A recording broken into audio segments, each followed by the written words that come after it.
సాయంకాల సమయం బీచ్ జనాలతో చాలా కోలాహలంగా ఉంది. అక్కడ ఒక యువకుడు వినసొంపుగా గిటార్ ప్లే చేస్తున్నాడు. అందరిలానే స్నేహితులతో కలిసి బీచ్‌కు వచ్చిన ప్రియని ఆ మ్యూజిక్ ఆకర్షించింది. అక్కడే నిలబడి ఆ మ్యూజిక్ వింటుంది.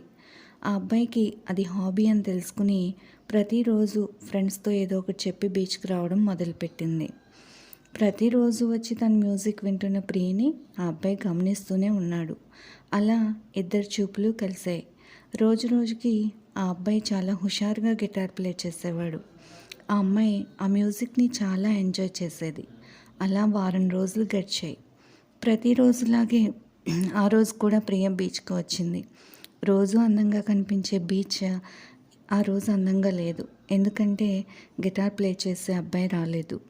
ప్రియ బీచ్లో అబ్బాయి కోసం వెతుకుతుంది. అతను రాలేదని కంగారు పడిపోతుంది. అది చూసిన తన ఫ్రెండ్, ఏంటి అంత కంగారు పడిపోతున్నావు? ఇంతకీ నువ్వు ఇష్టపడేది ఆ అబ్బాయి ప్లే చేసే మ్యూజిక్నా ఆ అబ్బాయినా అని అడుగుతుంది. ఏమోనే, నాకైతే క్లారిటీ లేదు, కానీ తను కనిపించకపోయేసరికి ఏదో మిస్ అయిన ఫీలింగ్ కలుగుతుంది అంటుంది ప్రియ. సర్లే, చీకటి పడుతుంది, వెళ్దాం పదా, మళ్ళీ రేపు వద్దాం అని అక్కడి నుండి వెళ్ళిపోతారు. అలా వరుసగా 4 రోజులు బీచ్కి వస్తుంది ప్రియ. కానీ ఆ అబ్బాయి ఎక్కడా కనిపించకపోయేసరికి నిరాశపడుతుంది. 4వ రోజు బీచ్లో పల్లీలు అమ్ముకునే వ్యక్తిని, హే బాబు, ఇక్కడ రోజు ఒక అబ్బాయి గిటార్ ప్లే చేసేవాడు కదా, నీకు తెలుసా అని అడుగుతుంది. అవునమ్మా, నేను కూడా వినేవాడిని, కానీ అతను ఎవరో నాకు తెలియదమ్మా అని వెళ్ళిపోతాడు. చేసేదేమీ లేక ఇంటికి వెళ్తుంది ప్రియ.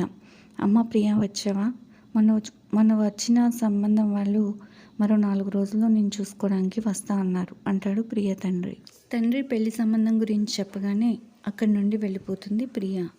మర్నాడు పొద్దున్నే, అమ్మా ప్రియ, రాత్రి ఏమీ చెప్పకుండా వెళ్ళిపోయావే అని అడుగుతాడు తండ్రి. నేను కొంచెం డిస్టర్బ్గా ఉన్నాను నాన్న, ఒక 2 రోజులు టైం ఇవ్వండి అంటుంది ప్రియ. సరే అని అక్కడి నుండి వెళ్ళిపోతాడు ప్రియ తండ్రి. సమయం సాయంత్రం 5 గంటలు అవుతుంది. ప్రియ ఫోన్ రింగ్ అవుతుంది.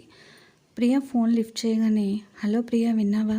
ఇవాళ సాయంత్రం 6 గంటలకు ఒక అబ్బాయి ఒక అమ్మాయికి టీవీ ఛానల్ ద్వారా ప్రపోజ్ చేస్తున్నాడంట అంటుంది ప్రియ ఫ్రెండ్ మహి. అవునా, ప్రపోజ్ చేయడానికి టీవీ ఛానల్ ఎందుకే అంటుంది ప్రియ. అదే కదా ఇక్కడ ట్విస్ట్, ఆ అబ్బాయికి ఆ అమ్మాయి ఎక్కడుంటుందో తెలియదంట. ఓ అవునా అంటుంది ప్రియ. అంత నెమ్మదిగా ఓ అంటావేంటి, ఇది నీకు కొంచెం కూడా సింక్ అవ్వట్లేదా అంటుంది మహి. ఏమీ మాట్లాడదు ప్రియ. అంతేకాదే, ఆ అబ్బాయి వైజాగ్ బీచ్ నుండి ప్రపోజ్ చేస్తున్నాడంట అంటుంది మహి. మహి అలా చెప్పగానే, వైజాగ్ బీచ్ నుండా అని ఆశ్చర్యపోతుంది ప్రియ. త్వరగా టీవీ ఆన్ చేయి, నేను వచ్చేస్తున్నా అంటూ బయలుదేరుతుంది మహి. వచ్చి రాగానే ఇద్దరు టీవీ ముందు కూర్చుంటారు. బీచ్ దగ్గర యాంకర్, హాయ్ వ్యూవర్స్, ఒక అబ్బాయి ఒక అమ్మాయికి లైవ్లో ప్రపోజ్ చేస్తున్నాడు, అదేంటో చూసేద్దామా అంటుంది. వెనక్కి తిరిగి ఉన్న అబ్బాయితో, హలో అండి, టైం 6 అవుతుంది, మీరు చెప్పదలుచుకున్నది ఏంటో చెప్తారా అంటుంది యాంకర్. ఆ అబ్బాయి ముందుకు తిరగగానే ప్రియ కళ్ళల్లో ఆశ్చర్యంతో కూడిన ఆనందం. అదే అబ్బాయి ఇక్కడ కాకినాడ బీచ్లో మునిగి వైజాగ్లో తేలేడేంటే అంటుంది మహి. చెప్పండి, మీరు ఎందుకు టీవీ ఛానల్ ద్వారా ప్రపోజ్ చేయాలనుకున్నారు అని అడుగుతుంది యాంకర్. ఎందుకంటే ఆ అమ్మాయి ఎక్కడుంటుందో నాకు తెలీదు, ఆ అమ్మాయి రూపం మాత్రమే నా మనసులో ముద్ర వేసుకుంది అంటాడు ఆ అబ్బాయి. అంతేకాదు, ఆ అబ్బాయి యాంకర్ దగ్గర మైక్ తీసుకుని, హాయ్ ప్రియా అంటాడు. ప్రియా అని పిలవగానే ప్రియ చాలా ఆశ్చర్యపడింది. యాక్చువల్గా నీ పేరేంటో నాకు తెలియదు, కానీ ప్రేమించిన వాళ్ళని అలాగే కదా పిలుస్తాం. నాకు జాబ్ ఆఫర్ రావడం వల్ల అర్జెంటుగా వెళ్ళాల్సి వచ్చింది. నీకు చెప్దామంటే నీ గురించి ఏమీ తెలీదు. నిన్ను నేను ఎంత మిస్ అవుతున్నానో నువ్వు కూడా నన్ను అంతే మిస్ అవుతావు అనిపించింది. అందుకే ఇలా నా ప్రేమను తెలియజేస్తున్నాను. ఏ సముద్రం అయితే నిన్ను నాకు పరిచయం చేసిందో ఆ సముద్రం దగ్గరే నీకు ప్రపోజ్ చేయాలనుకున్నాను.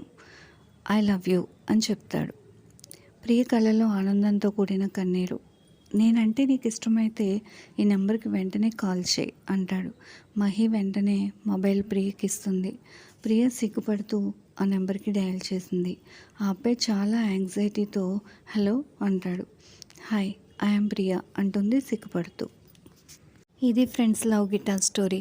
ఈ స్టోరీ మీకు నచ్చితే తప్పకుండా లైక్ చేసి షేర్ చేయండి. నా ఛానల్ని సబ్స్క్రైబ్ చేయండి. Thank you.